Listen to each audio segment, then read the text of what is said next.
Tes. Baik, Assalamualaikum warahmatullahi wabarakatuh. Selamat pagi teman-teman semuanya, selamat pagi Mas Atian. Hari ini kita kelas pagi ini akan diisi oleh Mas Atian. Kelasnya mengenai distribusi wacana dan pengetahuan perkotaan ya Mas. Nah, ini teman-teman nanti sesi ini sampai jam 12 seperti biasa. Nanti kalau mau tanya silahkan sebanyak-banyaknya. Jangan melewatkan kesempatan. Dan jangan lupa itu teman-temannya di grup ya. Ini dari 21 orang nih kok. Oke, ya udah langsung aja silakan Mas Atian, waktu dan tempat dipersilakan. Terima kasih Mbak Nela atas Mbak Nela nggih. Terima kasih atas waktu dan tempatnya.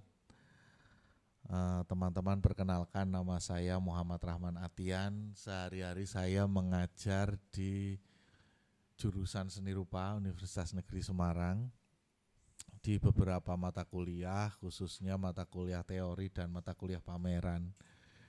Itu karena saya dulu waktu masih mahasiswa juga sering terlibat pameran. Salah satunya ya sering terlibat bersama Mas Adin dan teman-teman Histeria, meskipun tidak terlibat in charge bareng gitu ya, tapi kami saling mengisi gitu ya. Di beberapa event saya beberapa kali mengkurasi pameran-pameran yang ada di level nasional dan 2 kali internasional. Kemudian saya juga sempat menjadi kurator Biennale Jateng pertama, dan di situ juga diikuti oleh teman-teman Histeria juga di Biennale pertama itu. Histeria waktu itu memperlihatkan atau memamerkan karya-karya dokumentasi dari Histeria selama berjalannya waktu. Jujur saja saya tadi agak kaget ketika temanya ternyata berbeda dengan apa yang kemarin Adin sampaikan. Jadi Mas Adin itu kemarin meminta ke saya menjelaskan ke teman-teman apa itu kurator itu dulu saja gitu ya. Sebenarnya apa itu kurator gitu. Mungkin karena di Semarang itu pelaku kurator itu cukup sedikit, dan kalau misalkan kok si Tommy diminta jadi pemateri nanti akhirnya jeruk makan jeruk, mungkin akhirnya Mbak Alia Swastika lah. Akhirnya karena Mbak Alia itu sedang berhalangan, mungkin saya ya. Tapi sebenarnya kalau ngomongin KW-nya gitu ya, Mbak Alia itu KW super, ya bukan KW malah mungkin asli ya, asli kurator asli, galaknya minta ampun. Perempuan yang sangat luar biasa pemikirannya. Saya mungkin KW 10-nya, jadi jangan terlalu berharap banyak gitu ya, tapi mungkin hari ini kita nanti belajar bersama saja bagaimana memahami apa itu kurator dan bagaimana sebenarnya posisi kurator di dunia seni dan kebudayaan di Indonesia gitu ya. Nah, biasa kita cari dulu definisi kurator dan pemahaman umum tentang kurator gitu. Kalau di bukunya Agung Hujatnika yang berjudul Relasi Seni dan Kuasa Kuratorial, itu di kata pengantar awal itu katanya gini, apa itu kurator? Kura-kura naik motor katanya. Kurator itu kura-kura naik motor. Mungkin dari teman-teman yang sudah sering ke Histeria mungkin sudah akrab ya dengan bahasa kurator ya. Sudah akrab dengan bahasa kurator. Atau mungkin baru dengar hari ini.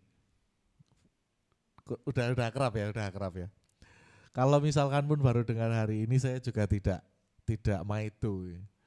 Kalau saya ngomong ke bapak ibu saya dulu, nang kerjaanmu ki apa jan-jane iki? Berkesenian rono rene riwari entuk duit jare.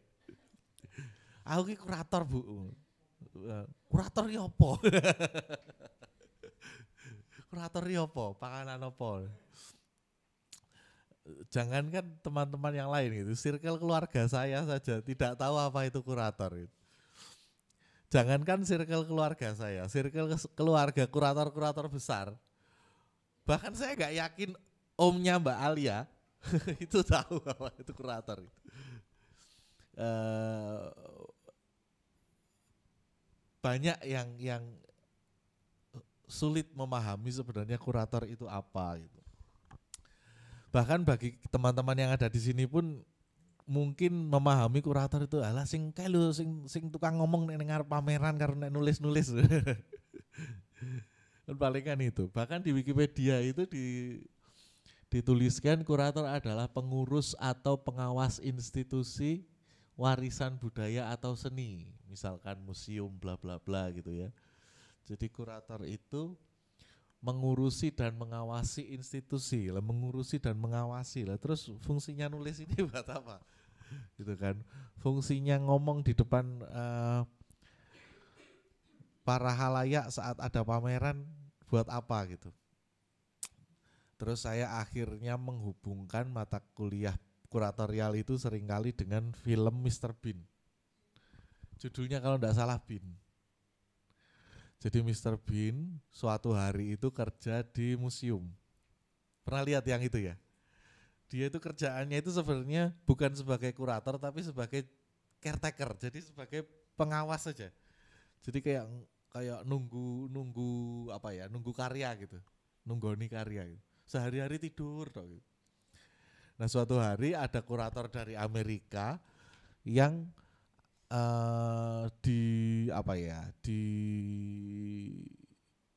dikasih tugas untuk menerima hibah karya yang karyanya terus diorek-orek itu. Terus dia tanya sama si Mr. Bean ini, kerjaanmu apa? Kerjaan saya itu cuma duduk sama ngelihat lukisan. Nah, si kurator Amerika itu merasa takjub. Wah, orang ini filsuf luar biasa. Berarti dari situ kita bisa tahu bahwa sebenarnya pekerjaan kurator ini adalah pekerjaan yang melibatkan filosofi dan kepandaian. Gitu ya. Berarti kalau orang sudah dicap kurator itu setidaknya sisa nulis, rada pinter gitu. Meskipun ya itu ya pinter kan KW-KW nih. Nah, kira-kira seperti itu. Jadi kita kita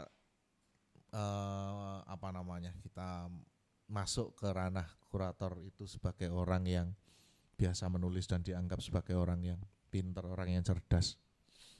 Nah, di sini juga dikatakan kurator memiliki pendidikan tinggi dalam bidangnya, umumnya doktor, magister, dan dalam bidang sejarah seni, bla bla bla gitu. Konon katanya kurator itu harus memahami ini semua, harus memiliki pendidikan tinggi. Padahal sebenarnya tidak demikian. Ya. Banyak kurator itu yang bekerja dan memahami dunia kuratorial itu dari pengalaman. Bukan hanya dari pendidikan saja. Meskipun di Indonesia juga sudah mulai membuka pendidikan kuratorial, di ISI itu ada ya, manajemen dan kuratorial, di ITB juga ada. Dulu saya sekolah di sana di ITB di manajemen dan kuratorial. Setahu saya hanya ada 2 itu di Indonesia ya untuk manajemen dan kuratorial. Toh hasilnya sebenarnya kembali ke orang yang menjadi kurator itu. Jadi bukan sekedar pendidikannya saja, tapi bagaimana orang tersebut memiliki kemauan untuk menjadi kurator. Karena sekarang pendidikan itu sudah tidak lagi dibatasi dengan disiplin ilmu, tidak lagi dibatasi dengan ijazah gitu ya. Bahkan untuk menjadi kurator itu sekarang gampang. Anda sekarang tinggal buka LSP, kemudian Anda mencoba menjadi kurator, Anda mensertifikasi diri Anda menjadi kurator. Ketika Anda punya sertifikat kurator, maka Anda sudah bisa jadi kurator. Jadi sangat tidak sulit untuk menjadi kurator. Mungkin teman-teman di sini memahami kurator itu hanya dari sisi seni rupa saja. Padahal sebenarnya kurator itu luas. Tidak hanya dari sisi seni rupa. Ketika teman-teman masuk ke perbankan, ya, itu akan ada istilah kurator. Ketika teman-teman masuk ke hukum, itu juga akan ada istilah kurator. Teman-teman masuk ke pendidikan, ada lagi istilah kurator. Jadi kurator itu banyak. Lalu apa sebenarnya kurator? Makhluk apakah kurator itu gitu ya. Nah, setelah saya lihat di beberapa kajian sejarah kurasi, ternyata istilah kurator itu dari Roma sana, dari Italia ya. Pokoknya dari barat lah ya. Dari Roma sana, dari Romawi. Jadi istilah kurator itu sebenarnya digunakan oleh para raja zaman dulu untuk untuk menyampaikan kepada rakyatnya sesuai divisi-divisinya gitu. Jadi katakanlah saya raja, kemudian saya punya menteri penerangan, katakanlah ya, menteri penerangan. Sekarang di Indonesia nggak ada menteri penerangan, dulu ada ya. Nah, ada menteri penerangan yang dibagi dalam berbagai sub. Sub yang pertama adalah sub pangan. Namanya adalah Curatores Annonai. Biasanya ini ditugaskan untuk pasokan minyak, jagung, kemudian makanan-makanan gandum dan lain sebagainya. Jadi ketika ada rakyat yang kelaparan, rakyat itu nanti melapor ke kurator tadi, atau kurator tadi nanti menyampaikan ke rajanya, kemudian nanti menyampaikan ke masyarakat. Ini loh yang terjadi seperti ini. Yang kedua, Curatore Regionum. Ini dari orang-orang yang memahami tentang batas-batas gitu. Misalkan Anda punya rumah di RT ini, ada kasus apa gitu ya, misalkan ada orang yang ngambil tanah Anda gitu-gitu. Nah, itu diwadahi oleh Curatore Regionum. Yang terakhir adalah Curatore Aquarum. Di Romawi saat itu ininya buruk, sanitasinya itu sangat buruk. Jadi pengaturan air itu harus sangat diatur betul-betul gitu. Nah, Curatore Aquarum ini difungsikan untuk mencatat atau memberikan arahan kepada masyarakat tentang akuarium, tentang sanitasi air dan pembagian air dan lain sebagainya. Jadi awal mula itu sebenarnya kurator itu adalah orang-orang yang ditunjuk raja yang membawahi sub-sub tertentu. Kalau di buku yang saya baca ini di sejarah kuratorial hanya ada 3, tapi di beberapa buku itu ada yang mengatakan 8 sebenarnya. Ada bahkan sampai mengurus tentang kemanusiaan gitu-gitu ada gitu ya. Tapi ini disebutkan hanya 3.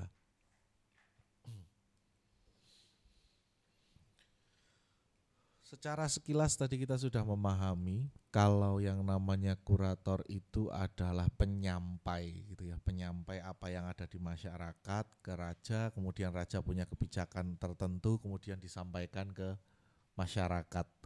Maka dapat dikatakan bahwa kurator sebenarnya sudah menjadi bagian di masyarakat sejak zaman itu, sejak zaman Romawi gitu ya.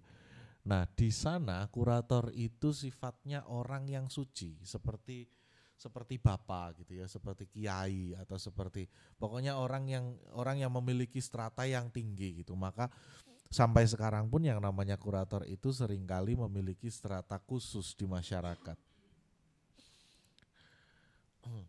Gitu ya, bahkan mereka juga pendeta gitu. Mereka itu pendeta, bapak, kiai dan lain sebagainya. Stratanya tinggi. Nah, tugasnya yang tadi saya sebutkan, dia menjadi mediator kebutuhan masyarakat gitu ya. Kemudian kalau misalkan ada apa-apa yang kurang gitu kemudian ditambahi, dibilang ke rajanya dan lain sebagainya.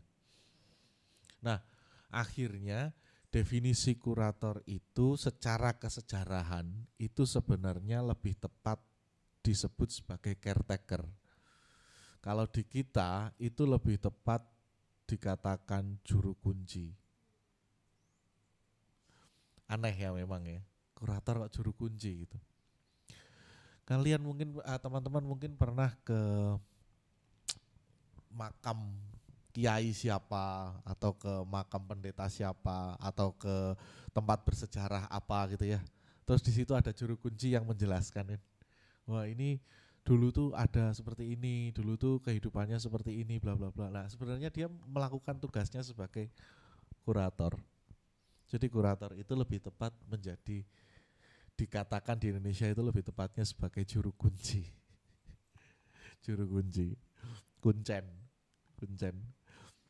Tapi ya masa kalau misalkan kita ditanya profesimu apa, kuncen gitu kan, kesannya mistik gitu ya. Kesannya mistik. Nanti kalau ada orang yang demam, ada orang yang sakit suruh ngobati, ya, biasanya kuncen kan seperti itu. Nah, kemudian fenomena itu turun-temurun ke barat. Di barat itu turun-temurun seiring dengan perkembangan runtuhnya kerajaan Perancis. Ya, ceritanya kerajaan Perancis itu runtuh, kemudian semua koleksi negara itu diambil oleh republik, jadi dari awalnya itu kerajaan menjadi republik kan gitu. Dulu rajanya namanya Louis. Jadi orang Perancis waktu itu, kaum Bordeaux itu sukanya itu memamerkan koleksi. Ceritanya gini. Jadi di era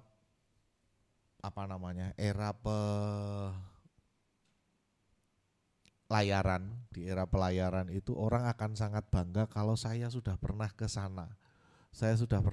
Gitu. Karena zaman dulu belum ada foto, maka yang digunakan untuk membuktikan adalah artefak. Nah, artefak itu dikumpulkan dalam sebuah tempat. Tempatnya namanya adalah El Musée d'Etre. Muse gitu. Jadi awal kata museum itu ya muse itu sebenarnya. Muse itu tempat yang disucikan, kuil gitu. Jadi bagi negara-negara yang agnostik, yang tidak mempercayai Tuhan, yang mungkin menyembah Gramedia dan menyembah ilmu pengetahuan itu, mereka itu beribadahnya di museum. Serius, nanti saya akan ngobrol tentang itu. Nah, jadi mereka beribadah di museum. Akhirnya setelah El Musée d'Etre itu tadi dikuasai oleh republik, maka yang terjadi adalah museum itu menjadi milik negara. Akhirnya dinamakan Musée de Louvre. Kalau kalian teman-teman pernah tahu Museum Louvre ya, yang bentuknya kayak piramid yang kaca itu. Nah, itu sebenarnya adalah museum pertama kali di dunia yang dibuat oleh orang Perancis. Nah, karena itu museum itu menjadi milik negara republik, akhirnya yang dulunya kuratore di arte, katakanlah kurator seninya yang dari kerajaan itu tadi, akhirnya turun menjadi kurator museum gitu. Jadi itu awal mula adanya istilah kurator di dunia, di barat terutama ya.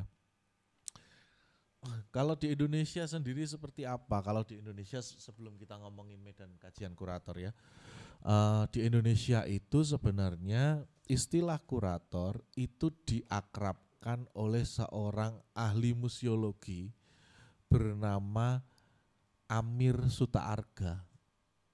Beliau dikenal sebagai Bapak Museum Indonesia, yang mungkin teman-teman di sini kurang akrab, tapi kalau orang-orang arsiparis dan orang-orang museologi paham betul siapa dia.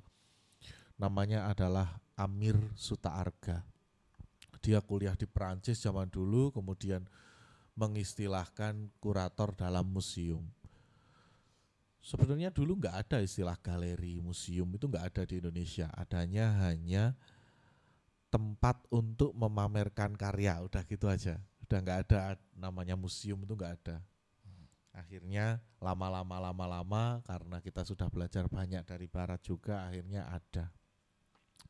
Ya itu sekelumit ringkas saja ya tentang museum di Indonesia. Saya ingin ngomongin kemudian yang selanjutnya adalah medan kajian kurator. Saya mengambil segitiga terbalik ini dari buku Agung Hujatnika Jenong. Kalau teman-teman mungkin pernah ikut forum kurator muda, itu mungkin nanti akan ketemu sama beliau, namanya adalah Agung Hujatnika. Beliau dulu juga dosen saya di Bandung. Dilalah pas pas launching buku ini pas saya ujian gitu, dan pembahasannya sama-sama museum, dibantailah tesis saya waktu itu. Tapi kita ngomongin tentang medan kajian kurator.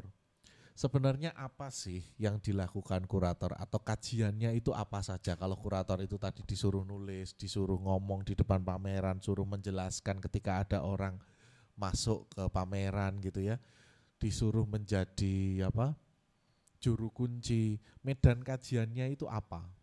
Kalau juru kunci Gus Dur, medan kajiannya tentu pasti tentang agama, tentang NU gitu ya. Kalau juru kunci Lawang Sewu, pasti tentang kesejarahan. Mungkin ada sedikit selipan-selipan hantu gitu-gitu ya. Mungkin sekarang sudah tidak, tapi dulu kan Lawang Sewu itu kan wisata misteri ya. Jadi juru kuncinya itu tidak banyak ngomongin sejarahnya, tapi lebih banyak ngomongin di sana ada pocong, di sana ada gitu-gitu. Ya, itu juru kunci. Nah, juru kunci sebagai kurator di sini di seni rupa, medan kajiannya itu sebenarnya adalah medan sosial seni rupa. Apa itu medan sosial seni rupa? Medan sosial seni rupa adalah ekosistem yang mendukung terjadinya seni rupa saat ini. Ada kolektor, ada seniman, ada tukang, ada komunitas-komunitas, ada kritikus, ada pewarta dan lain sebagainya. Nah, ini khusus untuk medan sosial seni rupa yang arahnya ke galeri yang tadi saya ngomong. Kalau arahnya ke kampung, maka akan lebih kompleks lagi gitu ya.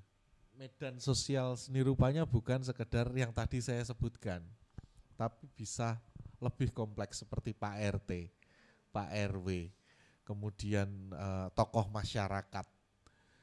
Seni apa yang dekat dengan masyarakat itu juga penting gitu ya. Itu medan kajiannya. Jadi medan kajian, medan sosialnya, orang-orang yang menyepakati kalau itu seni. Katakanlah, saya contohkan, fit ini seni atau bukan? Menurut teman-teman, bisa menjadi seni, bisa menjadi tidak gitu ya. Tapi kalau kita semua di ruangan ini menyepakati kalau ini seni, maka ini akan menjadi seni, setidaknya di ruangan ini, benar ya. Maka medan sosial seni rupa pun berlaku demikian. Ketika kita mendefinisikan nanti di kampung bahwa ini seni dan semua orang kampung menyepakati kalau itu seni, maka itu akan menjadi seni. Nah, bagaimana cara menyepakati itu seni, itu kan PR kalian.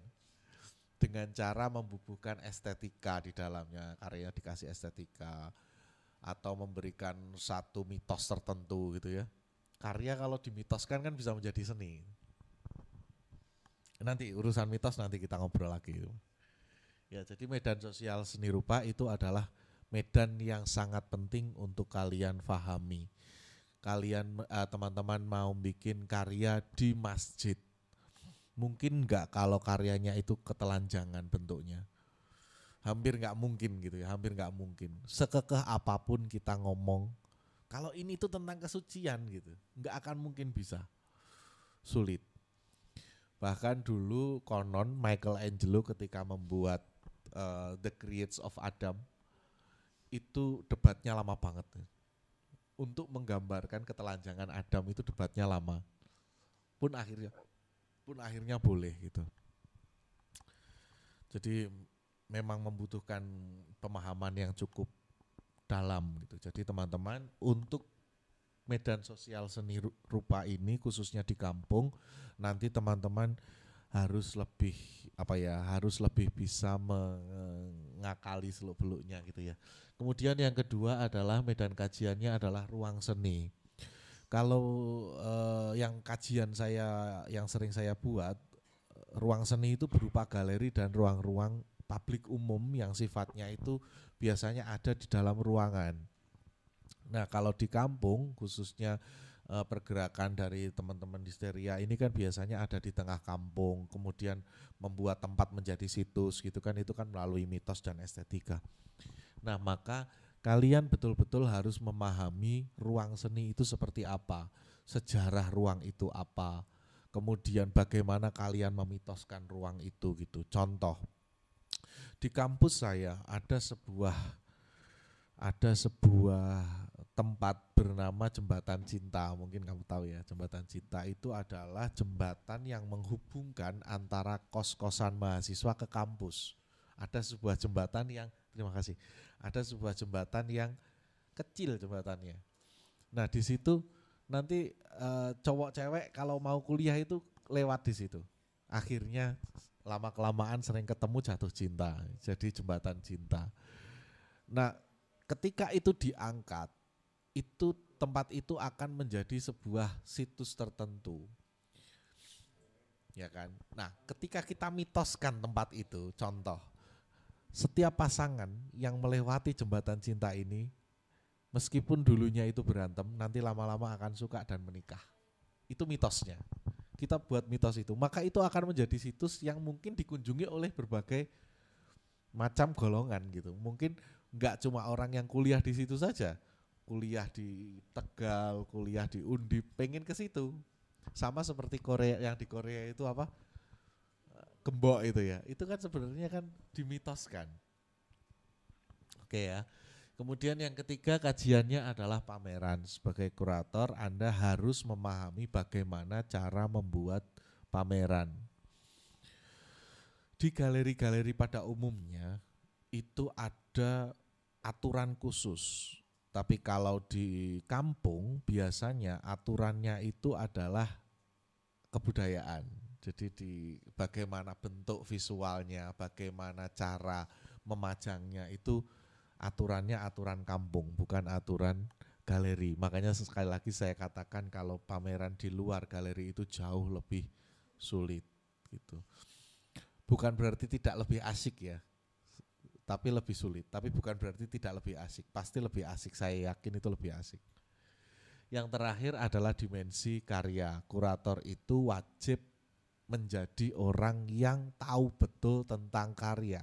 Tidak hanya soal historis karya itu, tapi sifat estetika karya itu. Keindahan karya ini di mana sih? Kamu harus sebagai seorang kurator tahu. Nah, untuk memahami keindahan secara visual, saran saya Anda harus mulai belajar apa itu nirmana, principle of design kalau di bahasa Inggris kan. Kalau di Indonesia nama mata kuliahnya nirmana. Nah, dari sana Anda akan memiliki kepekaan khusus tentang bagaimana sih peletakan karya yang indah gitu.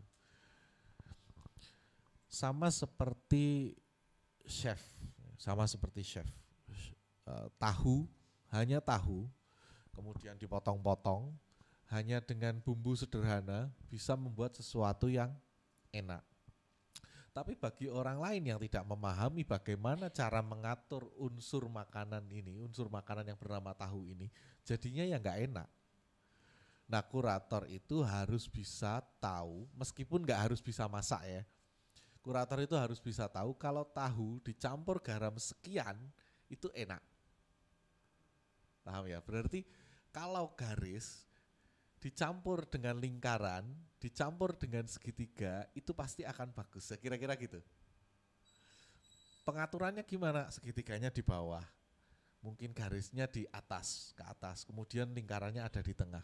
itu pasti akan bagus dan lain sebagainya. Jadi kurator harus memiliki kepekaan itu. Dimensi yang sering tidak dimiliki oleh kurator non seni rupa adalah dimensi karya. Meskipun sebenarnya ini sangat mudah dipelajari. Sangat mudah dipelajari.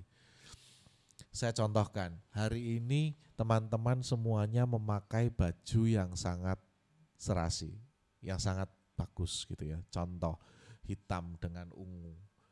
Kemudian di bagian atasnya jilbabnya hitam. Ya kan, itu ada satu kalau hitam semua itu namanya apa? Similarity ya, ada satu similarity, terus ada dominasinya. Dominasinya adalah warna ungu gitu. Jadi yang dilihat pasti warna ungunya. Gitu ya. Nah, itu adalah sekilas pemahaman tentang principle of design. Jadi sebagai seorang kurator Anda harus benar-benar memahami principle of design.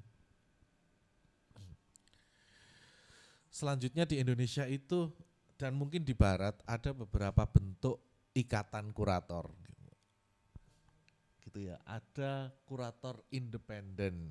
Kurator independen itu adalah kurator yang tidak dikontrak secara khusus, yang dia itu biasanya menjadi inisiator pameran gitu. Saya contohkan seperti ini. Misalkan saya sebagai seorang kurator, kemudian saya berinisiasi, saya pengen membuat pameran berjudul feminisme. Akhirnya saya mengundang seniman-seniman yang karyanya itu feminis. Dengan dengan pendekatan-pendekatan yang saya pahami, kemudian saya susun karya-karyanya menjadi sebuah pameran berjudul feminisme. Itu kurator independen.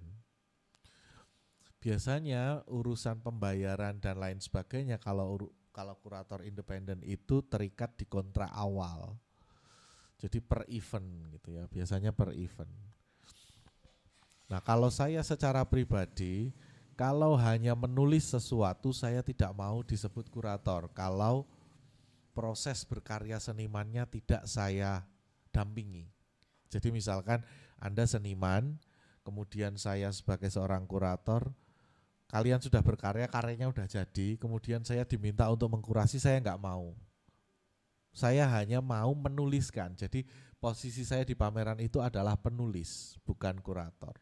Maka sebagai caretaker, Anda dituntut untuk kurator saat ini ya, pengertian kurator saat ini, sebagai caretaker, Anda juga dituntut sebagai arsitek kebudayaan. Jadi pameran ini nanti kan akan ada outputnya. Setelah ada pameran, nanti masyarakat diharapkan bisa memahami tentang situs kebudayaan A gitu kan. Maka Anda sebagai kurator, selain sebagai caretaker, Anda juga harus bisa menggiring masyarakat untuk nanti ke arah apa yang Anda inginkan. Paham enggak maksud saya? Jadi kurator itu tidak hanya sekedar menulis dan caretaker. Kalau hanya menulis dan caretaker itu enteng gampang banget. Yang sulit adalah menentukan mau dibawa kemana ini pameran. Sejauh mana nanti masyarakat memahami pameran kita gitu. Nah itu yang paling penting justru sebagai seorang kurator. Nah di kurator independen seringkali terjadi pemikiran-pemikiran seperti itu di awal. Tapi yang kedua ini yang saya pengen ngomongin adalah case khusus, yaitu kurator institusional. Biasanya kurator institusional ini adalah kurator pemerintah. Saya tidak menjelekkan kurator pemerintah, tapi ya kalian tahu kerja pemerintah kita seperti apa. Wis cukup kan gitu kan. Wis ana wis cukup. Ora perlu 10 wis 5 wae cukup gitu kan. Jadi seringkali agak ada fenomena asal-asalan gitu ya. Jadi di kurator institusional itu kuratornya itu dibayar per bulan. Bayangkan kalian kerja atau tidak, itu dibayar. Males gak kira-kira jadi kurator? Waktu saya aja jadi pengajar gitu dibayar per bulan itu saya ngajar muales. Muales saya ngajar, serius. Apalagi ketemunya ya anak-anak kayak gini lah ya semua males sih pokoknya. Males saya sebenarnya ngajar. Maka ada kesempatan kabur semacam ini saya gunakan semaksimal mungkin gitu ya. Ya meskipun di sini ya ngajar juga, tapi kan setidaknya kan lebih santai gitu ya, ngajarnya lebih santai. Kalau di kampus itu ya meskipun saya santai tapi agak-agak terkekang gitu ya, di belakangnya masih ada papan tulis gitu, rasanya kok gitu-gitu terus gitu. Ya bayangkan seperti itu, kurator yang seperti itu gitu. Jadi kurator itu terikat dengan gaji, terikat dengan institusi, terikat dengan tugas-tugas yang sebenarnya itu sifatnya sangat administratif. Sehingga apa? Sehingga yang terjadi kerja kurasinya itu malah justru tidak banyak. Yang terjadi hanya kerja-kerja administratif. Nah seringkali seperti itu, meskipun itu tidak semua ya, saya yakin tidak semua. Nah seringkali di museum atau di tempat-tempat tertentu yang memiliki kurator institusional ini tetap menyewa kurator independen. Karena kurator independen itu lebih high levelnya. Kenapa seperti itu? Saya berani tekankan sekali lagi, orang yang bekerja di lapangan lebih sering itu akan lebih jago daripada orang yang bekerja atau membaca buku banyak gitu. Maka kurator-kurator independen yang sering membuat event itu selalu letaknya di atas kurator institusional. Contoh di Galnas itu ada kurator institusional namanya Zamrud dan Aula Romadhona. Aula Romadhona itu teman seangkatan saya. Kerjanya ya seperti itu karena banyak tanggung jawab dan lain sebagainya, akhirnya administrasi yang mereka lakukan. Tapi tetap ada kurator khusus dari luar yang mengantarkan pameran itu. Contohnya Asmujo Jono Irianto, Goro, Rifki Effendi, kemudian Juli Jati Prambuti dan lain sebagainya. Kurator-kurator Indonesia kan seringkali kan hanya itu-itu saja gitu. Pemainnya ya itu-itu saja. Maka kurator yang itu saja itu terletak di atas kurator independen. Biasanya letaknya itu kurator independen akhirnya jadi ASCO, asisten curator. Gitu. Jadi kurator independen itu jadi kurator utama, kurator institusional itu jadi asisten kuratornya. Seringkali seperti itu. Ya, maka teman-teman yang mungkin ada di sini yang sangat mungkin bisa berkecimpung nantinya di dunia kurator, jangan minder kalau memang bukan dari seni rupa atau bukan dari kebudayaan. Karena apa? Karena sebenarnya bisa itu karena terbiasa, bukan karena kalian diikat untuk bisa, tapi kalian memang benar-benar ingin untuk bisa, dan itu levelnya lebih tinggi dari orang yang diikat untuk bisa gitu ya. Baik, kemudian apa saja kompetensi yang harus dimiliki? Kompetensi yang harus dimiliki adalah sejarah seni, kritik seni, memahami teori kuasa, mendefinisikan teori seni dan lain sebagainya. Saya contohkan, kalau misalkan kalian mau membuat pameran, maka kalian harus tahu sejarah. Kenapa? Saya contohkan, pernah melihat karya yang gambarnya urinoa, kayak tempat pipis, pispot. Pernah lihat karya itu? Itu karya yang dibuat oleh, saya lupa senimannya, tapi itu di Amerika kalau tidak salah, itu karya dadaisme. Karya itu waktu itu di tahun itu sudah pernah dibuat. Kemudian kita tiba-tiba mau membuat karya semacam itu di Mijen misalkan. Maka secara sejarah itu sudah tepat, dulu pernah dibuat. Oh oke, dulu pernah dibuat, berarti secara estetika kita bisa ngekor itu gitu. Tapi masalahnya kan tempatnya nggak cocok gitu. Paham ya maksudnya ya. Jadi kurator selain mengetahui estetika harus mengetahui sejarah, mengetahui kritik seni, bagaimana cara menilai seni. Setidaknya kalian tahu karya mana yang bagus, karya mana yang tidak bagus. Dan yang paling penting adalah memahami teori kuasa. Ini penting banget. Ketika tadi saya mengatakan kalau kita sepakat ini seni, kalau satu orang yang berkuasa di situ mengatakan bukan seni, definisi kita tentang seni kacau ya, kacau. Tapi ketika MUI mengatakan ini halal, maka semua orang akan minum ini. Maka kita butuh satu orang penguasa Dan kita tahu kalau orang itu berkuasa sehingga kita bisa mendekatkan diri ke mereka. Untuk apa? Untuk melegitimasi kalau ini seni. Paham ya maksud saya ya? Maka dalam teori seni, selain estetika dan kesepakatan, yang penting lagi adalah memahami teori kuasa. Itulah kenapa di dunia seni rupa, saya nggak ngomong seni pada umumnya ya, tapi saya ngomonginnya seni rupa. Dunianya itu sangat maskulin. Serius. Jadi orang-orangnya seringnya pakai baju hitam gitu ya, metal-metal, tindik-tindikan gondrong gitu. Cewek kadang ngerokok gitu kan. Cewek pun sangat maskulin gitu ya di dunia seni rupa ya, termasuk Mbak Alia. Mbak Alia itu perempuan tapi feminis tapi maskulin banget orangnya. Bahkan saya kalah maskulin. Kalau galak gitu kan pas marah itu langsung ciut.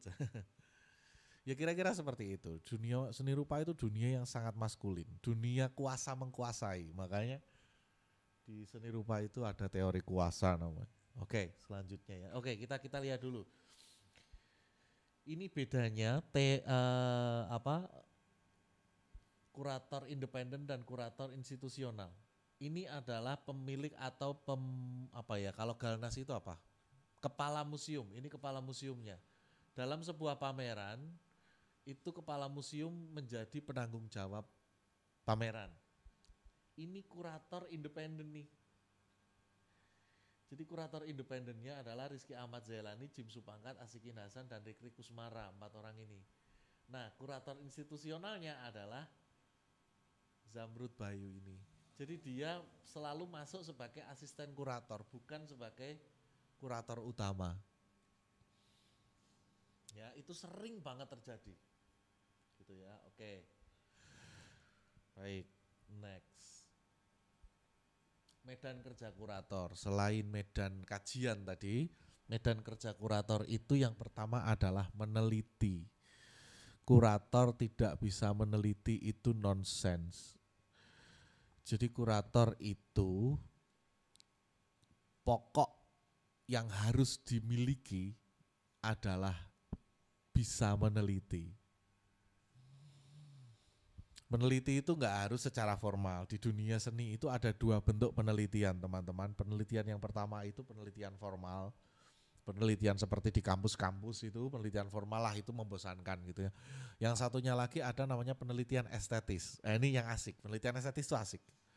Jadi misalkan gini, saya dulu pernah di Bandung itu ada mata kuliah namanya seni rupa, saya lupa namanya, seni rupa percobaan atau apa gitu, saya lupa. Jadi makainya tuh cuma ini, bubuk mie, marimas, gula gitu. Terus saya taruh di satu kotak, saya pisah-pisah. Orang-orang saya minta untuk ngambil satu terus dicipi gitu. Nah dari situ orang-orang akan ngambil salah satunya, misalkan asin, manis gitu. Nah terus dari situ saya bisa menyimpulkan setiap orang itu cinta itu rasanya dari apa yang dia pilih. Seseorang merasakan cinta itu rasanya asin, rasanya manis, rasanya kecut, itu dari orang yang dia pilih. Nah itu namanya riset atau penelitian estetis. Jadi penelitian yang tidak dilakukan secara formalis, kayak ngitung skala, ngitung ini nggak perlu itu, tapi kamu bisa melakukan penelitian estetis. Contoh, dari sini ke Mekah itu kalau ditarik garis itu lurus misalkan. Ada teman saya yang membuat penelitian itu sampai ujung negara, sampai pantai, dia menarik garis lurus pakai tali rafia. Jadi dia beli tali rafia banyak banget, kemudian dia jalan. Kalau ada rumah, dia naik rumah, di atas rumah gitu. Sampai itu garisnya itu benar-benar lurus. Ketika dipakai drone gitu, lurus gitu. Nah itu riset estetis namanya. Ya itu riset estetis. Dan riset estetis itu seringkali lebih menarik untuk dibahas daripada riset formal. Oke, sebentar. Kemudian yang kedua, teman-teman harus memahami teori display. sebenarnya saya ada sih di sini di buku saya ini ada teori display. Jadi nanti mungkin teman-teman kalau ini saya nanti akan saya kasih ke Mas Adin. Jadi kalau nanti teman-teman mau belajar tentang teori display secara formal nanti mungkin bisa dari buku ini. Tapi intinya teori display yang di kampung itu berbeda dengan teori display yang ada di galeri gitu. Intinya adalah kalau di kampung berarti Anda harus mempertimbangkan dua hal. Yang pertama adalah keterbacaan. Yang kedua adalah segi keamanan. Ada teman saya namanya Darus, teman saya dari Wonosobo. Dia bikin lukisan realis bagus banget, dipajang di tengah sawah. Menarik dong, sebenarnya menarik ya. Konsepnya menarik, tapi begitu kena hujan, kena angin, kena panas, jadi rusak. Kan akhirnya kan merusak. Padahal nenek moyang kita sudah mengajari kalau mau membuat karya di tengah lapangan harus menggunakan batu kan. Maka lamanya karya itu bisa abadi gitu kan, meskipun itu di luar. Nenek moyang kita itu sangat seniman dan mereka menjaga karyanya. Jangan salah, seniman-seniman zaman dulu empu-empu itu nggak pengen karyanya rusak. Makanya dia membuat keris itu selalu dengan sarungnya, nggak cuma kerisnya. Biar apa? Biar awet maksudnya. Jadi kalau ada karya-karya seni yang dibuat di lapangan dan itu gampang rusak, menurut saya kok itu akan membuat seni itu menjadi tidak berharga gitu. Nah, bagaimana caranya kalian membuat site specific project ini karyanya itu nggak gampang rusak? Oke lah pasti rusak setiap karya, tapi setidaknya mungkin waktunya agak lama. Yang biasanya itu 1 minggu, ini bisa 1 tahun gitu. Maka karya itu bisa menjadi situs. Kalau lama, kalau sebentar kan enggak gitu. Saya contohkan, misalkan Anda membuat lampion. Lampion itu kan menggunakan kertas minyak katakanlah ya. Itu paling seminggu rusak. Tapi kalau kalian ngakali itu dengan cara kain kemudian dikasih resin, itu bisa bertahun-tahun.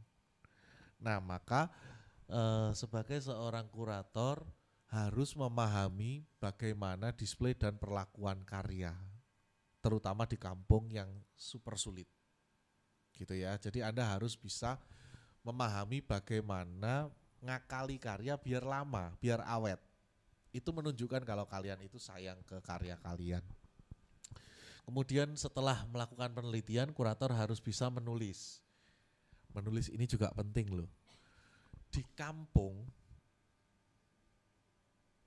orang kadang nggak paham apa itu namanya fluktuasi. Bahasa-bahasa yang bulet itu. Padahal di titik tertentu bahasa bulet itu, khususnya di galeri ya, bahasa bulet itu bertujuan untuk menaikkan karya, percaya atau enggak? Jadi kayak vikinisasi itu, kenapa dia dapat cewek cantik ya karena bahasanya bulet. Ya kan, cewek itu dilelah ya bodoh gitu. Ngirane iki si Vicky ini pinter gitu, padahal sebenarnya ya bulet gitu. Nah, salah satu yang dilakukan Thomas Munro, seorang ahli estetika, mengatakan kalau kamu nggak bisa nulis, tulis sesing bulet katanya gitu. Itu pasti akan menaikkan karya karena tulisan bulet itu menaikkan karya. Tapi masalahnya ini di kampung, kamu nulis bulet malah kamu dipait tuh gitu. Makanya jangan orang-orang Jawa itu menarik ininya peribahasanya, semakin berisi semakin menunduk gitu. Maka kalau kamu semakin pintar, seharusnya tidak menggunakan bahasa-bahasa yang sulit. Harusnya kamu bisa menyederhanakan bahasa-bahasa itu menjadi bahasa yang lebih mudah gitu. Ya kan? Misalkan Anda menjelaskan ke orang kampung jarak antara rumah Pak RT dengan pos kami berjarak antara 150 meter, itu kan membosankan. Maka mungkin teman-teman sastra bahasa Indonesia ini bisa menggunakan bahasa majas, seperlemparan batu, gitu-gitu ya, menggunakan bahasa-bahasa yang mungkin menarik untuk diikuti oleh orang-orang kampung. Jarak antara WC dengan pos kami itu berjarak seperlemparan batu. Nah, gitu-gitu ya. Mungkin bahasa itu bisa lebih ngena di orang-orang kampung. Kemudian teknis kesenimanan ini bagaimana kurator memahami apa yang harus seniman buat. Misalkan seniman harus ngelukis, lukis itu bahannya apa saja gitu, kurator harus tahu. Kemudian pameran, apa itu pameran, bagaimana menyelenggarakan pameran, siapa saja yang harus diundang dan lain sebagainya. Kemudian pendekatan kesenimanan, ini yang paling penting. Dari proyek ini saya sebenarnya ingin tanya, senimannya kalian sendiri atau orang lain? Kalian sendiri ya. Maka ketika kalian itu saling mengingatkan, kan gini, seniman itu makhluk yang sangat sensitif. Serius. Seniman itu makhluk yang sangat sensitif, makhluk yang sangat egois, tapi di sisi lain makhluk yang sangat sosialis gitu. Contoh, seniman itu lebih rela dia tidak makan asalkan temannya makan. Benar ya, saking sosialisnya. Tapi ketika karyanya diganggu, seniman itu akan marah. Karena seniman itu egois. Nah, bagaimana cara mengatasi keegoisan seniman itu? Seniman lain atau yang misalkan katakanlah ya, si A karyanya ini, tapi si B dan si C melihat karya itu kayaknya enggak deh gitu, misalkan ya. Nah, si B dan si C itu harus ngandaninya itu pelan-pelan. Enggak bisa terus karyamu elek wi. Oh, kuwi metu langsung kuwi percaya. Saya pastikan itu pasti keluar. Jadi harusnya ngomongnya gini. Misalkan anak itu sukanya pecel, ya sejak mangan pecel gitu-gitu. Jadi harus pelan-pelan banget, serius. Dan percayalah itu sudah dilakukan Mas Adin bertahun-tahun untuk menangani teman-teman ini. Saya yakin. Jadi Mas Adin itu banyak mengalah gitu, harus meredam emosinya gitu-gitu. Dan itu kurator yang hebat. Jadi jangan berpikir kalau mengkritik itu atas kepuasan batin. Jadi gini, mengkritik itu kan tujuannya adalah membuat karya baik ya. Bukan kita puas ngomel-ngomelin orang itu kan, bukan. Jadi maka kadang perlu kita menurunkan emosi sedikit. Kira-kira seperti itu ya, kita percepat saja. Di dunia ini ada 3 bentuk gaya kuratorial. Yang pertama itu dari Alfred H. Junior. Dia adalah seorang historian, seorang sejarah seni. Jadi gaya kurasinya itu kayak gini. Displaynya itu formal gitu. Pameran-pameran yang dipajang formal, membosankan gitu-gitu ya. Ya menarik sih, ya bagus sih. Tapi bosen enggak sih kalau ngelihat karya seperti ini? Bosen ya. Karena dia itu historian, dia itu seorang sejarawan seni, maka dia sangat berhati-hati dalam mendisplay karya seni.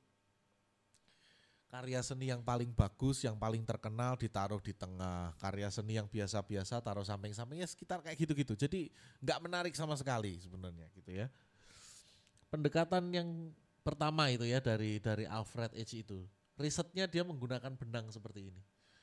Jadi dari karya ini mempengaruhi karya ini. Dari karya ini mempengaruhi karya ini. Jadi risetnya itu kayak gini, bulet ya.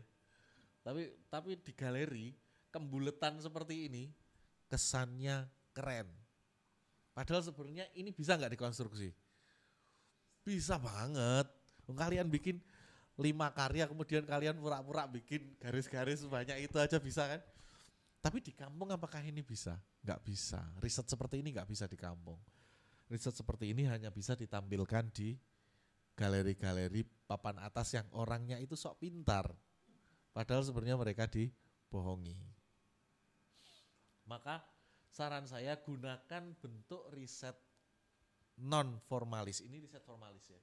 Bentuk riset non formalis yang menarik. Yang kedua adalah Walter Hobbes. Dia dicap sebagai kurator jurus mabuk sebenarnya karena dia ini bukan dari seni rupa. Ya. Hobbes ini sebenarnya dia dari apa? Yang ini kondektor musik ya, kondektor musik. Jadi dari kondektor musik tiba-tiba jadi kurator di Museum of Modern Art Amerika, MoMA. Akhirnya yang terjadi apa? Semua karya-karyanya disusun sembarangan. maksud dia sembarangan itu bukan sembarangan sebenarnya, tapi semuanya itu berdasarkan pengalaman apresiator. Jadi yang pertama itu yang diunggulkan karya seninya, Alfred. Yang kedua, justru yang diunggulkan adalah pengalaman si apresiatornya. Karya mah nggak penting sebenarnya. Karya tuh nggak penting. Yang penting itu justru orang yang datang mendapat pengalaman baru.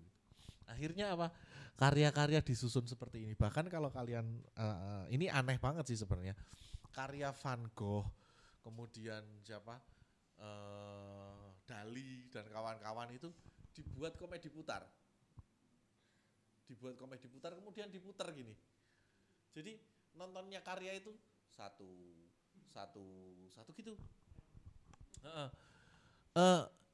Itu untuk memberikan experience baru sebenarnya. Jadi Hobbes ini mengedepankan pengalaman barunya, bukan mengedepankan karyanya. Nah, saran saya ketika kalian nanti di kampung, kalian bisa gunakan ini atau setelah ini, site specific, Harold Sisman namanya. Jadi karya itu bukan sebagai objek estetis semata, tapi karya itu harus bisa memberikan pengalaman tertentu kepada si apresiator. Yang selanjutnya adalah Harold Sisman. Ini dia lebih mabuk lagi sebenarnya. Tapi dia dari orang seni rupa juga. Dia dari orang seni rupa tapi dia lebih mabuk. Kenapa? Karena dia itu bikinnya site spesifik. Jadi gini, yang pertama itu karyanya yang dipentingkan. Yang kedua adalah experience-nya. Yang ketiga, ini kacau lagi. Bukan experience-nya, dia ingin membuat dunia baru dalam sebuah galeri. Jadi museum ya, maaf saya ngomonginnya museum, tentang museum. Jadi kenapa museum di luar itu bisa menjadi tempat menggantikan musola atau gereja? Karena museum itu tempatnya karya seni. Karya seni itu adalah hasil ciptaan manusia yang berdasarkan kemanusiaan. Contoh, ketika kalian mendengarkan lagu Ibunya Iwan Fals, mungkin kalau kalian pas kangen ibu mungkin kalian bisa nangis ya. Atau ayahnya Ebit GAD atau maaf ya referensi saya kuno-kuno memang. Atau mungkin yang sekarang mungkin hati-hati di jalannya tulus, mungkin pas kalian sedang putus sama pacar kalian atau kalian harus jauh sama pacar kalian, mungkin kalian bisa nangis kan. Nah, seni itu bisa menyentuh hati. Termasuk seni rupa. Seni rupa itu juga bisa menyentuh hati. Tidak perlu dalil. Kalau melihat orang hitam, kurus kering, netei anaknya, itu kan kita sudah tahu bahwa kita harusnya bersyukur karena kita bisa makan. Kita bisa melihat, kita dulu netek ke ibu yang gendut, maksudnya ibu yang makannya nggak kekurangan gitu. Kita nggak kekurangan gizi kan gitu ya. Maka seni itu bisa membangkitkan rasa kemanusiaan kita. Bagi sebuah negara yang tidak memiliki Tuhan, kemanusiaan adalah Tuhan yang paling tinggi kan gitu. Maka museum menjadi sebuah pilihan untuk mencari Tuhan baru, entitas Tuhan baru bernama kemanusiaan itu tadi. Gitu ya. Nah, Sisman itu dia membuat museum atau ruang seperti musola, di mana ketika kalian masuk itu kalian ada di dimensi yang antah berantah aneh gitu. Kalian pernah nonton karyanya Yayoi Kusama di Museum Macan? Tahu ya? Kalian di sana lihat Infinity Mirror. Ketika masuk kalian kayak ada di dunia antah berantah gitu. Ketika keluar kalian lega. Ternyata saya masih ada di dunia nyata kan gitu. Nah, sebenarnya museum itu fungsinya adalah untuk menyadarkan. Karya seni itu juga fungsinya untuk menyadarkan. Maka untuk menyadarkan siapanya Anda harus tahu dulu nih. Misalkan Anda mau ngomongin tentang bagaimana cara agar kampung ini gak digusur. Maka yang perlu Anda sadarkan adalah masyarakat bahwa kampung ini memang kampung yang bagus, kampung yang menarik dan patut untuk dipertahankan. Anda juga harus memberikan penyadaran kepada pihak terkait seperti wali kota, seperti Pemprov dan lain sebagainya melalui karya gitu ya, kira-kira seperti itu.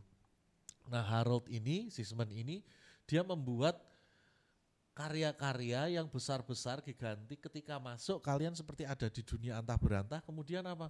Kemudian ini bisa dibawa keluar idenya. Jadi ketika masuk itu kalian mendapatkan sesuatu, idenya keluar, kalian bisa menyebarkan ide tersebut gitu ya. Ini Sisman. Oke, ini yang tadi ya. Baik, di Indonesia ada kurator, proto-kurator atau orang yang sebenarnya sangat kurator banget, tapi belum ada istilah kurator waktu itu, belum ada istilah kurator seni. Namanya adalah Dullah. Ya, namanya adalah Dullah. Dullah itu adalah seniman kesayangannya Pak Karno. Dullah punya museum di Solo, tapi sekarang museumnya ditutup. Dullah itu adalah orang yang selalu mempersiapkan semua seniman yang mau pameran di Gedung Putih di Bogor. Itu Dullah. Jadi Dullah itu membuat narasinya, membuat apa semuanya Dullah. Maka Dullah itu juga bisa disebut sebagai proto-kurator seni rupa di Indonesia. Nah, istilah kurator di Indonesia di seni rupanya itu mulai masuk di tahun 90-an di mana Julie Ewington mulai menyelenggarakan Asia Pacific Triennale yang didanai oleh Japan Foundation waktu itu. Nah, jadi sebenarnya kenapa kok istilah kurator itu belum banyak diketahui oleh masyarakat awam, karena memang masuk di kita itu baru di tahun 1990. Jadi baru banget gitu. Maka ngomongin kurator ya di kita itu masih sangat masih sangat gelambrang kemana-mana, nggak tahu kemana arahnya, apa itu kurator dan lain sebagainya kalau di luar. Nah ini Rizky Ahmad Zailani itu ini. Ya, ini adalah Zamrud yang tadi, ini Galnas.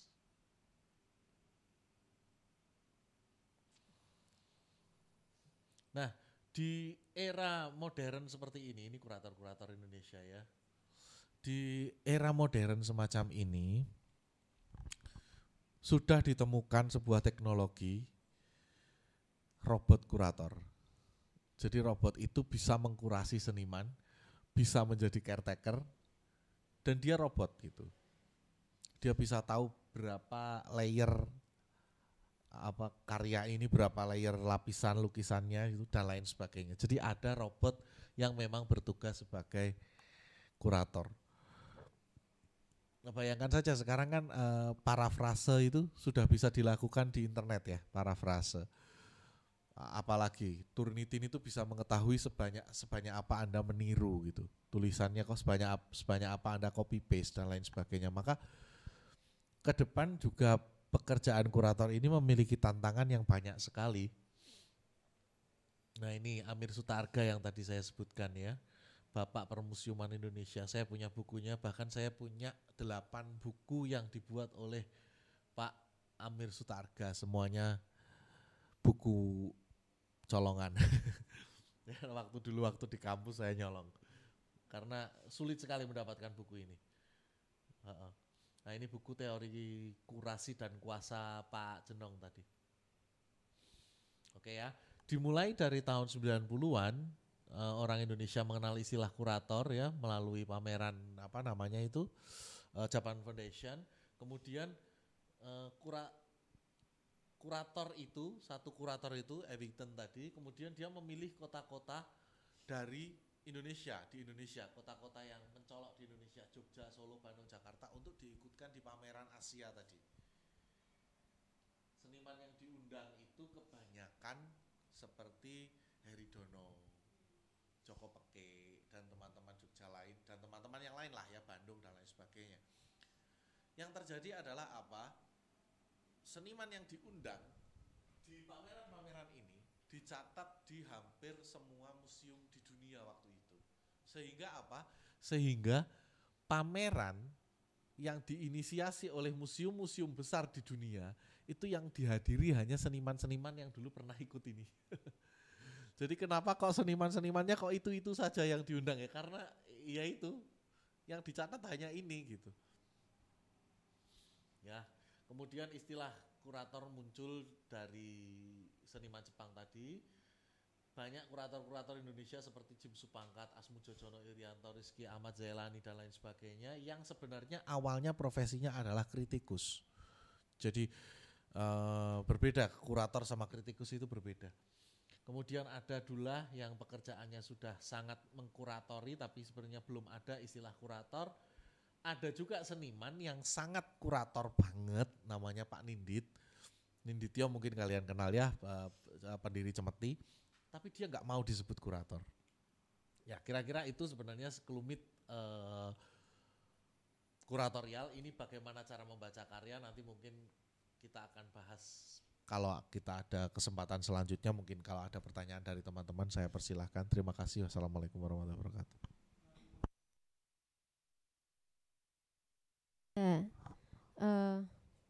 Baik, wih seru.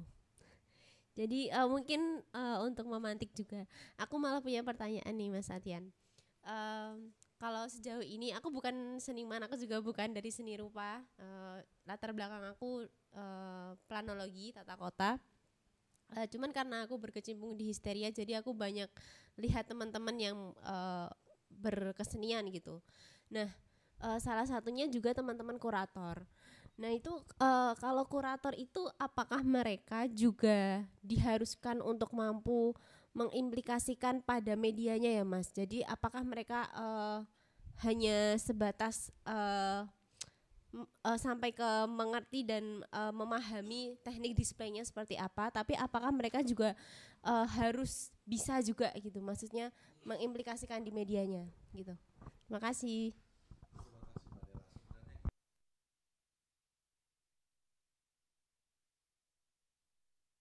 Biar ini sebenarnya gini, posisi karya seni rupa kontemporer saat ini yang tidak mengharuskan karya seni itu berbasis yang selama ini kita kenal seperti lukisan, patung dan lain sebagainya, itu menguntungkan banyak pihak. Salah satunya adalah banyak sekali kurator-kurator, pelaku-pelaku seni yang justru bukan dari seni rupa. Ini kalau mau jujur saja, di Bandung itu belakangan ini sedang terjadi banyak sekali seniman-seniman non seni rupa yang famous belakangan ini, yang sedang naik daun gitu. Kenapa? Karena ide mereka itu lebih genuine. Teman-teman di luar seni rupa itu punya ide berkesenian lebih genuine. Kenapa? Karena kita dipusingkan soal keindahan melulu, dipusingkan soal teknis melulu. Padahal sebenarnya di seni rupa kontemporer ini teknis dan keindahan itu sudah nggak penting. Tapi sejauh mana karya itu berimplikasi ke orang lain, itu yang paling penting kan sebenarnya. Maka kalau dari segi itu, kurator sebenarnya tidak harus memahami, tidak harus bisa melukis, tapi setidaknya tahu kalau misalkan untuk melukis dengan warna ini, campuran catnya ini sama ini, kira-kira seperti itu. Tapi ya itu kan bisa dipelajari sebenarnya.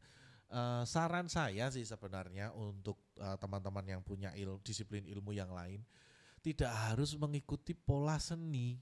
Kalau menurut saya, Anda dari planologi, kenapa nggak bikin seni yang ada kaitannya dengan planologi, misalkan tata kota. Kita ngomongin tata kota.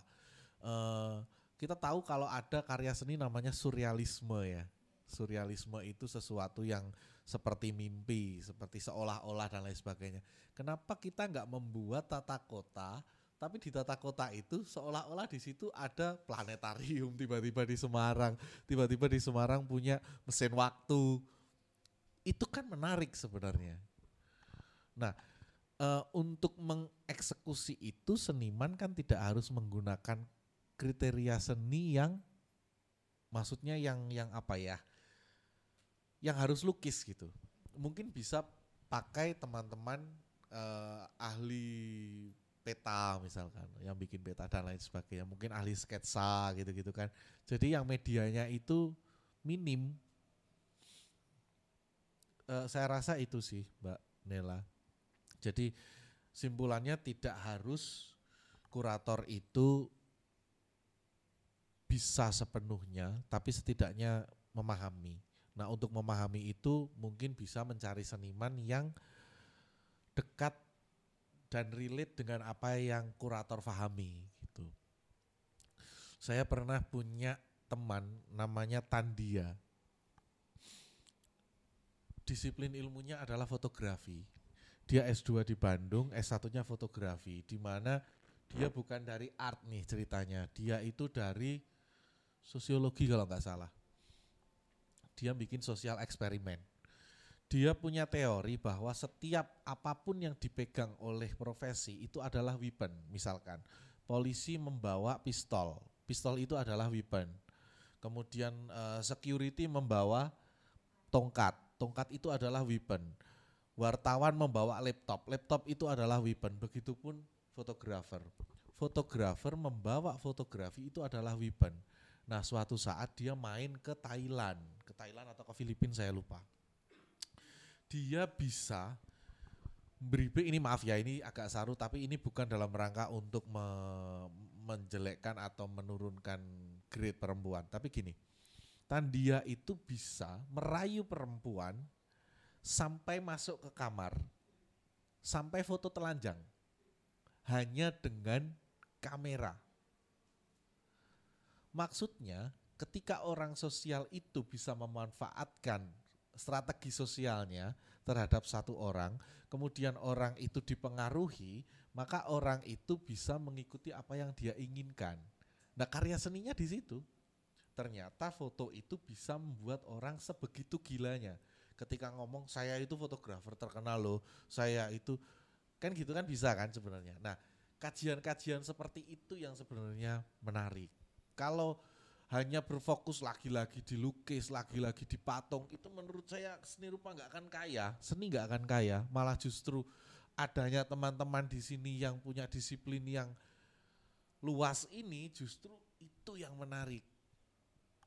Contoh ya Mas, saya punya teman namanya Ari Lastri Handayani, seniman Bandung juga, dia orang bahasa Indonesia, suaminya itu saya nggak tahu namanya siapa, tapi karena logatnya itu di Bandung medok banget sama seperti saya. Kalau saya dipanggil Mas, dia dipanggil Jawa karena logatnya medok banget gitu. Dia itu membuat koran gitu, koran. Kemudian di koran kan ada kalimat-kalimat gitu ya. Dalam kalimat itu ada kata kita misalkan. Kita itu kemudian di stabilo. Di bawahnya ada mati di stabilo. Di bawahnya ada apa gitu. Sampai ternyata di situ itu ngomonginnya tentang DPR. Tapi dari stabilo itu kita bisa mengambil satu kalimat, kita mati gara-gara DPR. Nah, itu kan sebenarnya kajian sastra kan, dilukis kemudian persepsinya kan jadi beda gitu. Nah, hal-hal semacam ini yang harusnya kita tampilkan di kampung. Kira-kira seperti itu Mbak Nila. Terima kasih.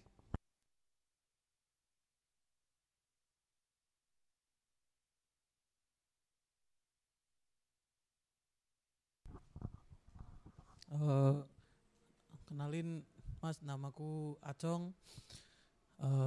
Tertarik sih aku dengan beberapa materi yang tadi disampaikan berkaitan dengan kurator. Nah, yang ingin aku tanyain tuh dalam proses kurasi pameran, apakah harus ada teori kuasa untuk menjadi satu nilai kesepakatan?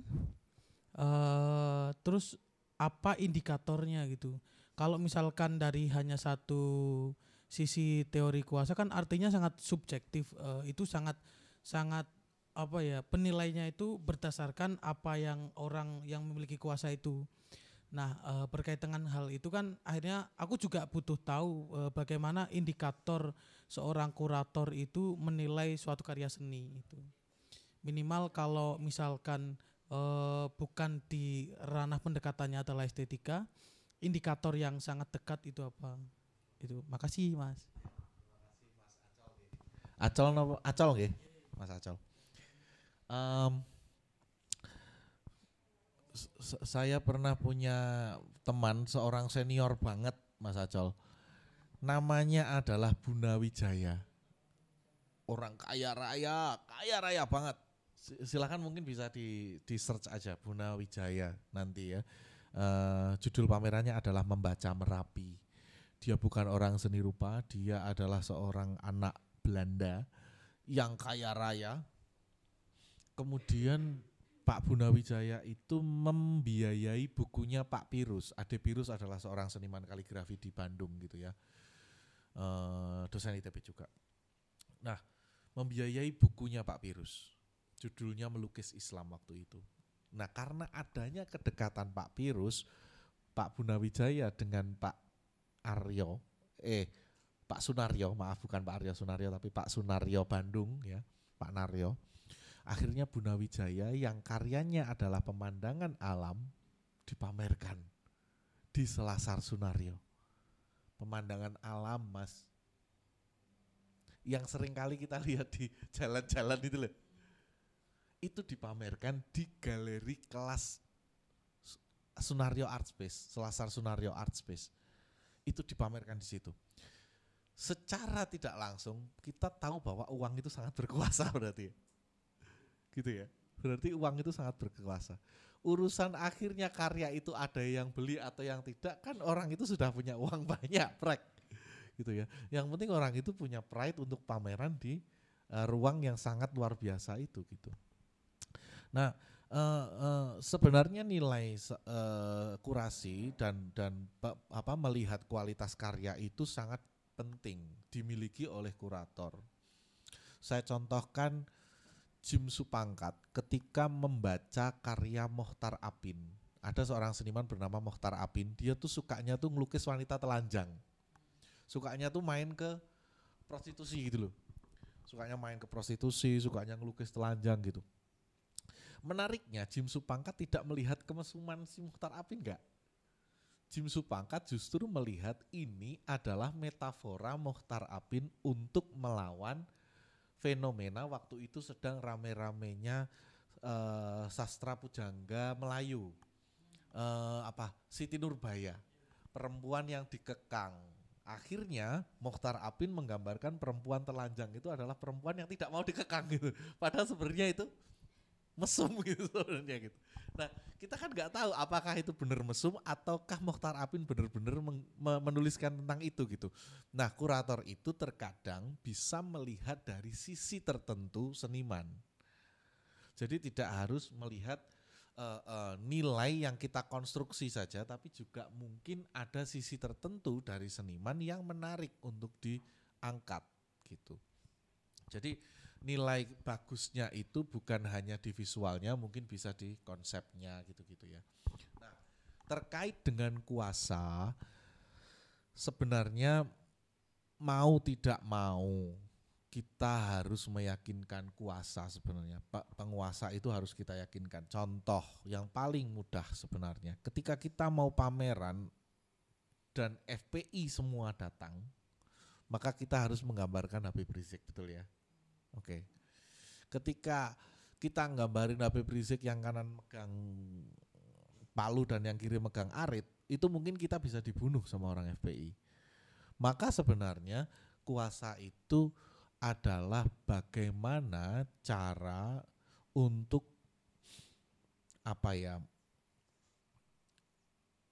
mensintetiskan mengiris gitu. Ada irisan. Pameran ini tercapai dan tidak, karya ini bagus dan tidak, itu ada satu irisannya. Nah, untuk membuat itu, simbol itu kan bisa diganti-ganti. Nah, kecerdasan seniman itu adalah membuat simbolnya. Jadi contoh yang paling gampang. Contoh yang paling gampang. Oke, di sebuah kampung ada perkampungan isinya itu sopir truk semua. Misalkan, sopir truk semua. Kira-kira agar karya kita itu dekat dengan masyarakat, media yang kita gunakan apa? Bak truk. Akhirnya karya kita tersampaikan ke masyarakat, penguasa, si orang yang memiliki kuasa di situ mengamini kita. Kontennya bebas. Enggak ya maksudnya ya. Jadi bisa diiriskan. Kalau di situ orangnya itu santri, ya jangan kemudian bikin karya yang ke kiri-kirian gitu. Tapi kalau di situ itu karyanya itu orang-orangnya banyak yang abangan, yang ke kiri-kirian, sosialis, ya jangan sok semantri gitu kan, jadi ya kita bisa mensintesa, kira-kira gitu sih Mas Acal kalau menurut saya ya. Atau mungkin belum terjawab.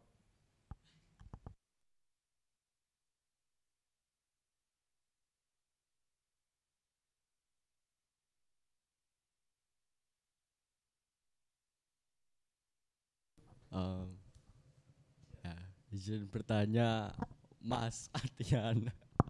Eh, Oke, terkait hal tadi, kelihatannya ada sedikit tersinggungan terkait tadi. Kayak saya ingin mempertanyakan mengenai hasil capaian setelah pameran, yang biasanya ditemui sebagai kurator juga misalnya. Em, Seniman membuat karya, memamerkan, dan hasil tujuannya selesai. Namun banyak hal yang ingin dicapai, ya ngomong-ngomong terkait apa ya, keuangan atau berbisnisnya di dalam sebuah pameran atau berkarya. Nah, apakah ada sebuah bentuk tanggung jawab terkait hal itu dari kurator sebagai penyelenggara atau mempertanggungjawabkan karya yang dipamerkan? Seperti itu aja sih. Ya terima kasih. Senengmu sama nang lali aku. Zahwan. Ahmad Zahwan ya, oke, Zahwan. Terima kasih Zahwan. Sebenarnya ini soal etika sih sebenarnya, dan mungkin ini harusnya dibicarakannya sih nggak terlalu ramai, tapi nggak apa-apa lah, kita ngomongin aja ya.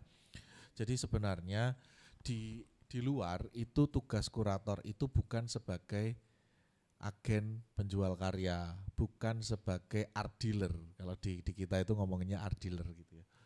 Tapi kalau di kita itu seringkali kurator itu dekat dengan art dealer.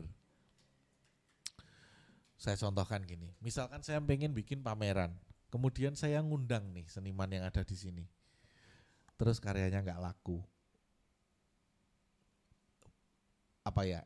Uh, uh, Seorang yang ngundang, kemudian karyanya nggak laku tuh kan punya semacam tanggung jawab untuk menjualkan sebenarnya kan gitu ya.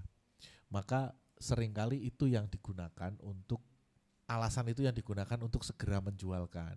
Tapi sebenarnya kurator itu tidak ada rumusnya menjadi art dealer, itu nggak ada. Jadi kurator itu fungsinya dan tugasnya adalah sebagai arsitek kebudayaan. Impact ke masyarakat itu apa? Itu kurator sebenarnya. Masyarakat itu seniman itu pembuat simbol, homo simbolikum. Kemudian si kurator itu yang menjelaskan simbol itu agar berimpact ke masyarakat. Urusan kemudian masyarakat itu tergugah untuk menjual atau tidak, itu sebenarnya bukan urusan kurator. Karena sebenarnya urusan ini itu sebenarnya biasanya urusan fetis atau kesukaan kolektor tertentu gitu ya. Misalkan ada kolektor tertentu yang sukanya abstrak, ada kolektor tertentu yang sukanya gambar telanjang, kayak Syakib Sungkar itu kan sukanya karya-karya telanjang. Maka kalau misalkan kita mau membuat pameran dan memang mau dijual, biasanya seniman yang diundang itu adalah seniman sing kira-kira wis duwe kolektor dan kira-kira mesti payu. Jadi ngundang itu hanya sekadar untuk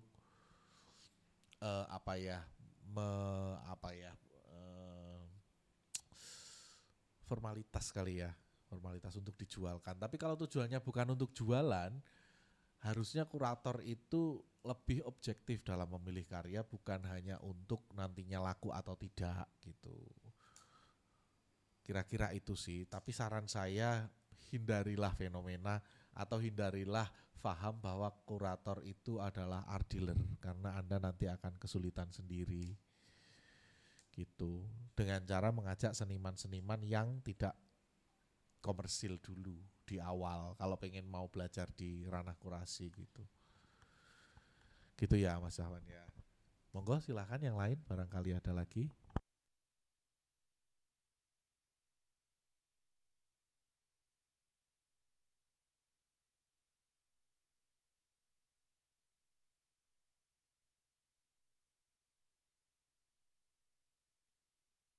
Sedikit saja menjelaskan tentang tadi pertanyaan Mas Acol juga ya. Bagaimana cara membuat atau melihat karya itu komunikatif atau tidak, itu dulu saja ya. Kalau bagus atau tidak kan belakangan ya, yang penting karya itu bisa berkomunikasi atau tidak, itu kan penting ya. Oke, yang pertama Anda harus memahami dulu teori semiotika bernama Lang dan Parol. Apa itu Lang, apa itu Parol? Lang itu adalah satu jajar ke atas yang ini mengimplikasikan sesuatu yang sama. Misalkan manusia, laki-laki, Adi, Edwin, nah itu sama, laki-laki semua. Oke. Sedangkan parol adalah jajaran yang membentuk satu kalimat. Oke, anak bahasa pasti tahulah ya. Ya, baik. Misalkan saya ingin membuat simbol dari sebuah teks. Ada sebuah teks yang menyatakan contoh ya, Jokowi melanjutkan pembangunan dengan adil, misalkan. Maka Jokowi ini bisa disimbolkan dengan berbagai macam bentuk. Jokowi bisa disimbolkan sebagai presiden, maka yang digambarkan adalah kursi presiden. Jokowi bisa digambarkan sebagai pemimpin, maka bisa digambarkan sebagai anjing alfa, misalkan. Jokowi bisa digambarkan sebagai pengurus PDI, maka dia digambarkan menggunakan baju merah. Gitu ya, itu kalau Jokowi melanjutkan pembangunan dengan adil. Melanjutkan, merevisi, menambah, menyempurnakan, melanjutkan bisa digambarkan ada tangga dari pemimpin sebelumnya ditambahi gitu-gitu ya. Merevisi, ada tangga diganti eskalator gitu-gitu ya. Menambahi dan lain sebagainya. Nah, peningkatan pembangunan yang awalnya seperti apa, diganti apa, diganti apa. Jadi secara visual itu bisa diganti. Ya, secara visual Jokowi itu bisa diganti dengan crown atau mahkota, bisa diganti dengan kursi gitu-gitu ya. Atau misalkan jika Jokowi sangat ikut Bu Mega, misalkan ini enggak saya rekam sih.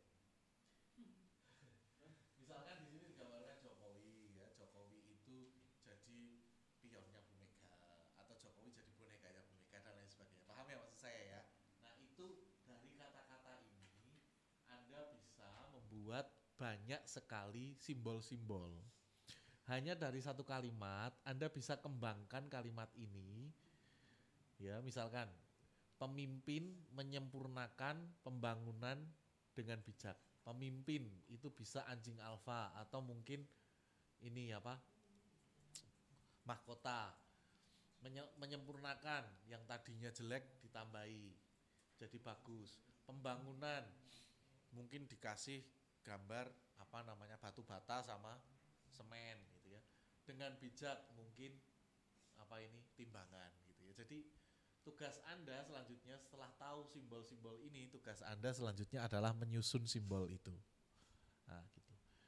Contoh ini sapi karya dari seorang seniman Laksmi Sitaresmi. Ya, sapi bergambar Indonesia, kemudian susunya besar ya, susu perahnya itu besar, sapinya kuat, kekar gitu. Sapi atau banteng itu simbol dari PDI atau Hindu dan sebagainya. Peta Indonesia menggambarkan daerah Indonesia, tapi kok warnanya merah berarti berani. Atau kalau secara politik bisa PDI gitu kan. Merah putih warna bendera Indonesia. Punting sapi gemuk ini menggambarkan kesuburan, Indonesia itu subur. Besar karya seninya itu monumental, kuat. Indonesia itu sebagai bangsa yang kuat dan lain sebagainya. Nah, ini menggambarkan sebenarnya seutuhnya itu ini. Nah, maka kalau Anda ingin menggambarkan Indonesia sebagai negara yang kuat dikuasai oleh salah satu partai politik, misalkan Anda bisa menggunakan simbol ini. Nah, kalau Anda masih pengen mencari simbol yang lain, maka Anda bisa menggunakan anakan dari kata-kata ini. Paham ya? Oke. Kira-kira itu sih kalau tadi menyambung pertanyaannya Mas Acol. Silahkan barangkali ada yang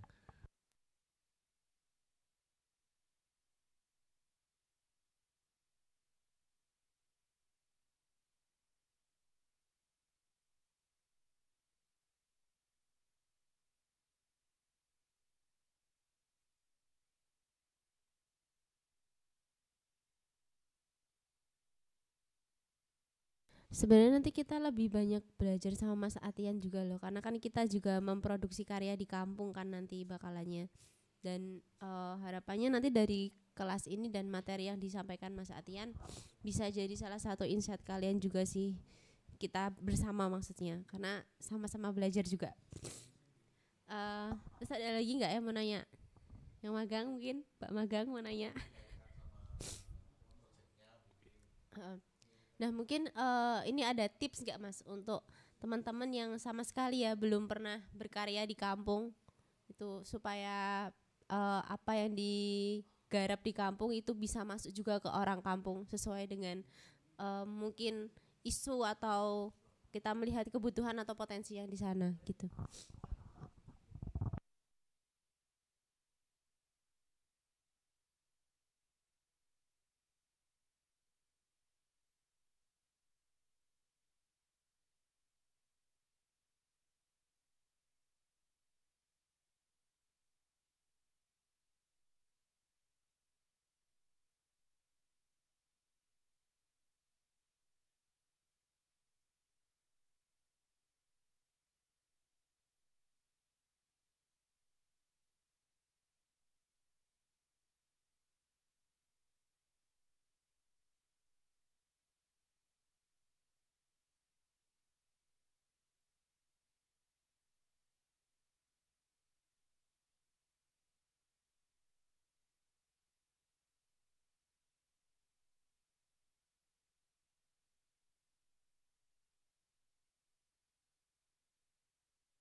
Proses riset di kampung yang sebenarnya seniman tuh membutuhkan untuk live in di sana nggak sih Mas?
Ya berarti teman-teman harus lebih sering main ke kampung pelleting projectnya ya, supaya lebih dekat juga sama harganya.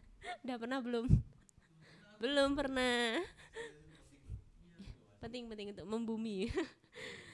Oke, mungkin nanti teman-teman kalau mau tanya-tanya lagi boleh ya Mas Atian. Boleh nanti di sesi ini kita sudahi dulu karena waktunya juga udah jam 12, waktunya break juga. Terima kasih Mas Atian atas materinya, terima kasih teman-teman juga atas kehadirannya. Absensinya udah? Oke. Terima kasih, kelasnya ditutup. Assalamualaikum warahmatullahi wabarakatuh. Kita sesi foto dulu ya.